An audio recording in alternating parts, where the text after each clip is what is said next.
I was standing in my brand new apartment, surrounded by cardboard boxes and the overwhelming reality of living alone for the first time, when the furniture delivery guy took one look at my carefully planned layout and said, "Your furniture placement is completely wrong. You're going to hate living here within a month." He wasn't being rude. His voice carried the kind of gentle authority that suggested he knew exactly what he was talking about. But hearing my first adult living space criticized by a stranger in work boots and a company polo shirt made my eyes well up with tears I'd been holding back for weeks. "Excuse me?" I managed, watching him run a hand through his salt and pepper hair as he surveyed my studio apartment with the focused intensity of someone solving a complex problem.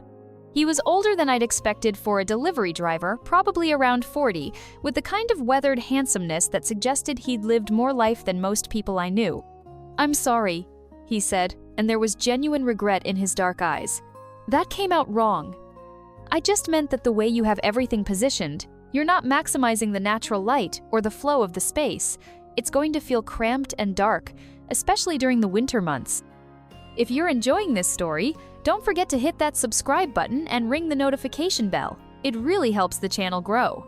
"How would you know?" I asked, wiping my eyes with the back of my hand and immediately feeling embarrassed for crying in front of a complete stranger.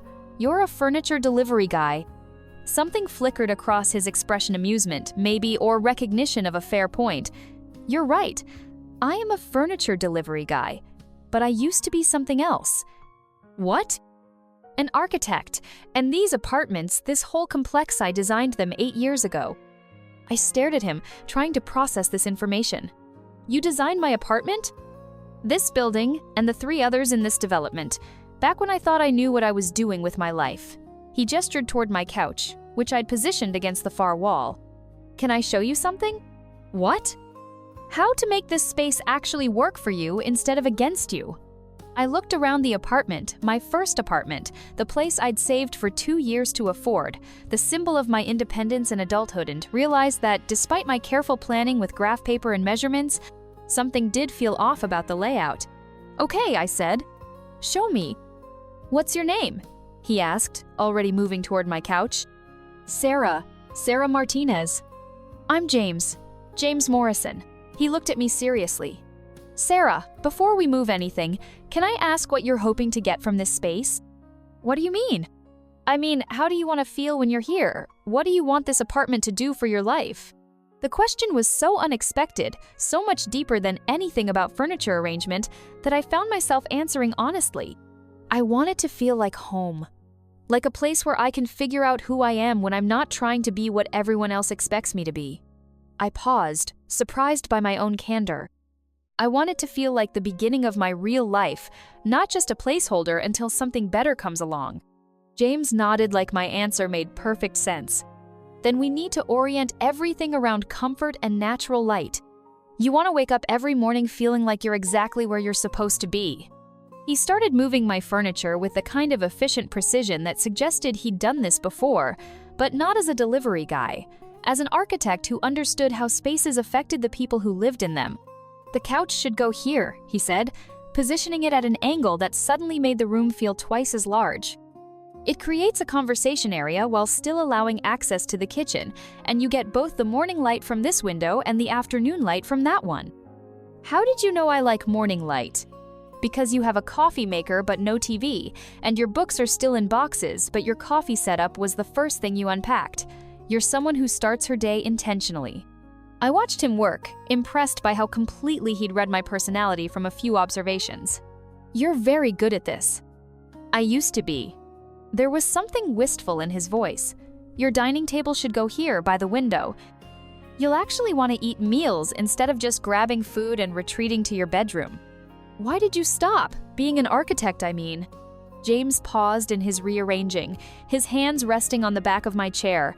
"Life happened.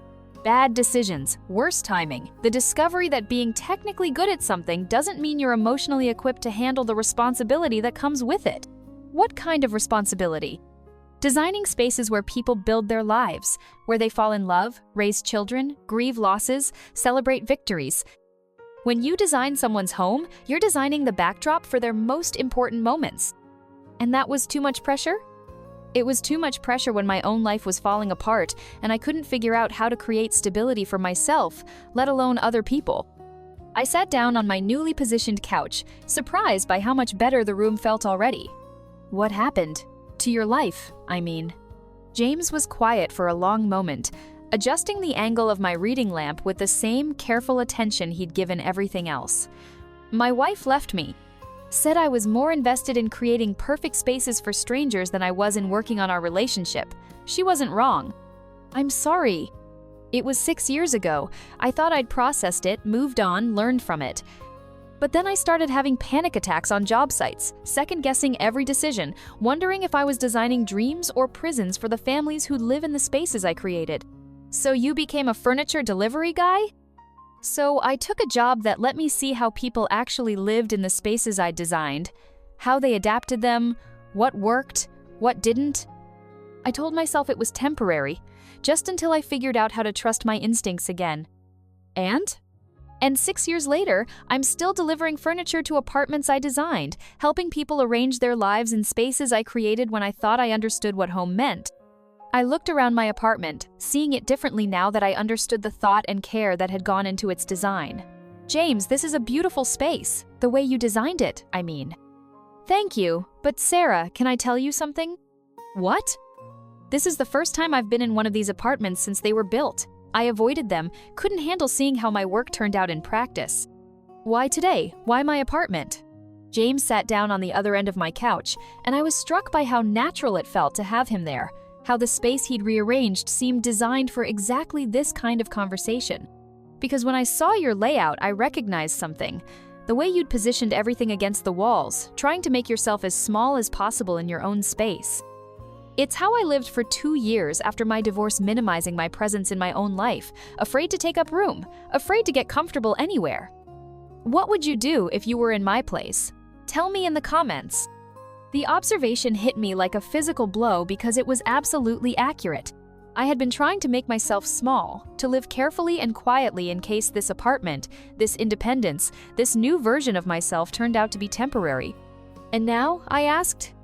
Now you're arranged for living, not just surviving. You can spread out, get comfortable, invite people over, make a mess if you want to. You can take up all the space you're paying for. Is that what you learned? To take up space in your own life? I'm still learning it, but helping you today, seeing this apartment through your eyes instead of my own regrets. It's the first time in 6 years that I've felt like maybe I did something right. James, I said carefully, can I ask you something personal? More personal than what we've already discussed? Do you miss it?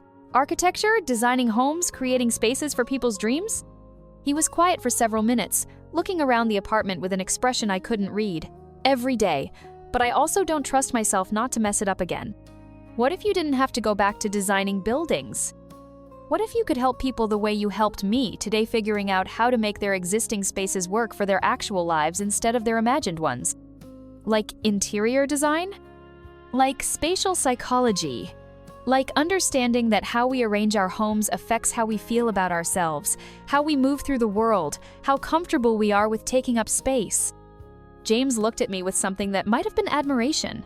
That's a very insightful way to think about it. I'm getting my master's in psychology.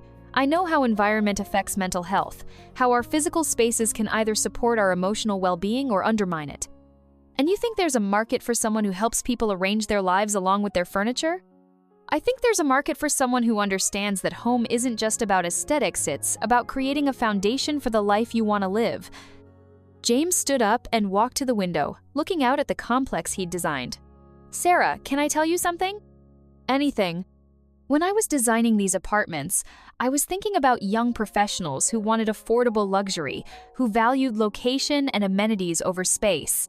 I was designing for a demographic, not for actual people. And now? Now I'm sitting in an apartment I designed, watching someone half my age teach me something about the relationship between space and self-worth that I never considered when I was supposedly the expert. Maybe that's not a failure. Maybe that's growth. Or maybe that's a 22-year-old being kinder to me than I deserve. I stood up and moved closer to him, close enough to see the lines around his eyes, the careful way he held himself like someone who'd learned not to expect good things. James, how old do you think someone has to be before their insights count? That's not what I meant, isn't it? You keep mentioning my age like it invalidates what I'm saying, like being 22 means I don't understand loss or failure, or the feeling that you've gotten your life completely wrong. Have you gotten your life completely wrong? I spent 4 years in college studying business because my parents thought it was practical, got engaged to my high school boyfriend because it seemed like the logical next step, planned a whole life that looked perfect on paper and felt like wearing clothes that didn't fit. I gestured around the apartment. This is the first thing I've ever done entirely for myself, and I was so scared of taking up too much space that I almost made it feel like a prison instead of a home. And now? Now I'm talking to a 40-year-old furniture delivery guy who used to be an architect about spatial psychology and the relationship between our environments and our sense of self-worth. And how does that feel? Like the first real conversation I've had in months. Sarah, James said, turning away from the window to face me fully, I need to be honest about something. What? I'm attracted to you. Not just your mind or your insights about design and psychology, but you. The person who's brave enough to live alone for the first time, who asks direct questions about things that matter, who made me remember why I loved creating spaces for people in the first place. My heart started racing. James! I know it's inappropriate and complicated and probably the last thing you need when you're just starting to figure out who you are. I know I'm 18 years older than you and we met because I was delivering your furniture. I know all the reasons this doesn't make sense. And I can't stop thinking that maybe sometimes the things that don't make sense on paper are the things that make the most sense in practice. I looked at him, this man who'd appeared in my life as a random delivery driver, but who'd somehow seen through to the heart of what I needed, not just in my apartment arrangement, but in my approach to taking up space in my own life. James, what are you asking me? I'm asking if you'd have dinner with me. Somewhere public, completely above board, so we can figure out if this connection is real or if we're both just attracted to the idea of someone who understands what we're going through. And if it's real, then we figure out what comes next. Together. And if people think we're crazy, a 22-year-old and a 40-year-old who met during a furniture delivery, then they think we're crazy. But Sarah, I've spent 6 years playing it safe, avoiding risks, trying to minimize the chances of getting hurt again. And where has it gotten me? Delivering furniture to apartments I designed, afraid to trust my own instincts, living like I'm apologizing for taking up space. And you think dating me would change that? I think you've already changed it. In the span of 2 hours, you've made me remember what it feels like to be excited about spatial design, to see possibility instead of just problems, to believe that maybe I have something valuable to offer the world. So, this is about what I can do for your career confidence? This is about the fact that you're the first person in 6 years who's made me want to take up more space in my own life instead of less. Have you ever had someone completely change your perspective in just a few hours? Share your story in the comments. I looked around my apartment, my perfectly arranged, thoughtfully designed, intentionally comfortable apartment, and realized that James was right. Everything felt different now, not just because the furniture was positioned better, but because I was positioned better within my own space. Okay, I said. Okay to dinner? Okay to dinner. Okay to figuring out if this is real. Okay to the possibility that sometimes the best things happen when you're brave enough to rearrange your life around what actually makes you happy instead of what looks good on paper. James's smile was transformative, the first completely unguarded expression I'd seen from him. Sarah, I have to warn you about something. What? If we do this, if we explore whatever this is, I'm going to want to help you rearrange more than just your furniture. What else? Your life, your career plans, your understanding of what you're capable of creating in the world. You mentioned spatial psychology. What if we developed that concept together? What if we created something that helps people design lives they actually want to live instead of lives they think they should want? James, that sounds like you're asking me to be your business partner. I'm asking you to be whatever feels right.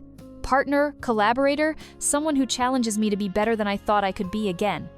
6 months later, I'm writing this from the office James and I share in downtown Austin, where we run a consulting firm that helps people redesign their living spaces to support their emotional and psychological well-being.